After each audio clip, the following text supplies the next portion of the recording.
राष्ट्रपति बाइडेन राजघाट पहुंच चुके हैं और राष्ट्रपति बाइडेन के लिए भी ये असल में ये हर देश के लिए बहुत सक्सेसफुल समिट है। बिल्कुल। और किशोर, आज बाइडेन आज के दिन का जो सत्र है उसमें हिस्सा नहीं ले पाएंगे, लेकिन वो राजघाट जरूर पहुंचे हैं। ये गांधी की और भारत की महत्ता भी दिखाता है। जी जी, यहाँ से ये वियतनाम जा रहे हैं। यहाँ से वियतनाम वहाँ प्रेस ब्रीफिंग भी करेंगे और गांधी यहाँ राजघाट तक आने का तो मकसद ही है कि बार बार मानवाधिकारों की बात करता है। अमेरिका दुनिया में मानवाधिकारों के प्रहरी के तौर पे अपने आप को रखता है और चीन को इससे आपत्ति भी होती है।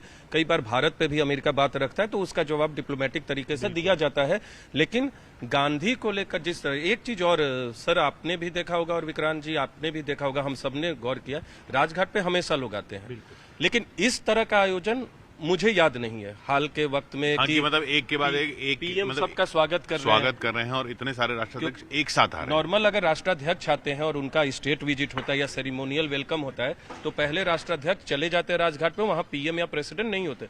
फिर राष्ट्रपति भवन आते हैं या कई बार राष्ट्रपति भवन में सेरेमोनियल वेलकम के बाद भी राजघाट का कार्यक्रम रखते हैं, लेकिन राजघाट को अपने शेड्यूल में जरूर रखा जाता है। और इस बार तो राजघाट में जो आप अलग अलग प्रतिमाएं देख रहे हैं वो दरअसल रिंग रोड, जिसे महात्मा गांधी मार्ग भी कहा जाता है, वो एक साइड के दूसरे हिस्से में है। एक तरफ राजघाट, बीच से अंदर भी किसान घाट पीछे जाने का रास्ता है, राजघाट के बगल से गांधी दर्शन के सामने जो बीच में 4-5 प्रतिमाएं ऊंची ऊंची आ रही हैं और वहां पर पूरा गांधी के जीवन से जुड़ी हुई घटनाओं में गांधी को दिखाते हुए प्रतिमाएं लगाई गई हैं। तो दिल्ली के लिए भी वो बहुत खूबसूरत तोहफा है और गांधी का सीधा संदेश। राष्ट्रपति बाइडेन को भी गांधी आश्रम, साबरमती आश्रम के बारे में बताते हुए प्रधानमंत्री मोदी गुजरात के मुख्यमंत्री रहे। साबरमती आश्रम में जो पूरा जो वहाँ की व्यवस्था है उससे सीधा जब वो मुख्यमंत्री थे तो वो सीधा उससे टच में रहते थे। एक चीज, एक कौतूहल बढ़ रहा है किशोर, अगर देखे तो जब कल सुबह स्वागत हो रहा था तो पीछे में कोणार्क का सूर्य मंदिर था। शाम को जब स्वागत हुआ तो नालंदा का जो विहार है वो था। अभी गांधी जी के जगह पे तो इसकी हम लोग कल्पना या सोच सकते थे थोड़ी देर के लिए कि पीछे में ऐसा अब मेरा कौतूहल बढ़ रहा है कि अभी जब दोबारा से आएंगे वहां प्रधानमंत्री अगर स्वागत करते हैं दोबारा से उनको, उनके लिए या सीधे अगर चले जाते हैं तो जरूरत शायद ना हो।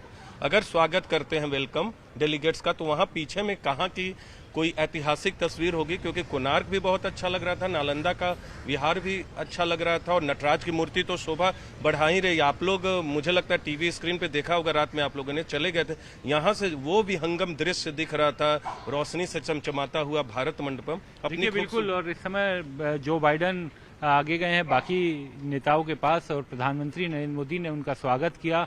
गांधी आश्रम के बारे में चर्चा हुई। ये महात्मा गांधी के समाधि स्थल राजघाट पर जो ज्वाला जल रही है वो हमेशा देश को वो संदेश देती है कि गांधी का जो सत्य और अहिंसा का संदेश है वो आज भी उतना ही रेलेवेंट है जो महात्मा गांधी के 100-125 साल पहले था।